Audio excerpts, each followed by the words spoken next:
খান স্যারের বিয়েতে এক মুহূর্ত এমন ছিল যা হয়তো কারও নজরে পড়েনি। 2 তারিখ ছিল খান স্যারের বিয়ে।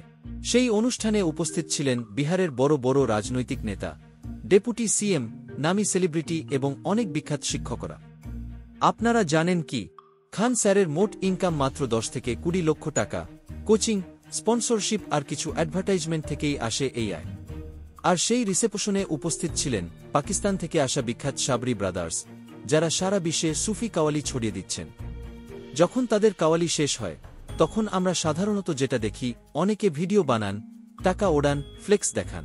কিন্তু খান স্যার, উনি ছিলেন একেবারে আলাদা। খান স্যার চুপচাপ নিজের পকেট থেকে কিছু টাকা বের করেন, গুনে দেখেন না, বরং নিজের হাতে ঢেকে রাখেন যাতে কেউ দেখতে না পারে। তারপর সেই টাকা সাবরি ব্রাদার্সদের হাতে তুলে দেন, নির্বেই। এই খান স্যারের নির্লিপ্ততা আর নম্রতাই আজ লক্ষ লক্ষ মানুষের হৃদয় জয় করেছে। এত ভিড়েও তিনি শান্ত, মাটির মানুষ।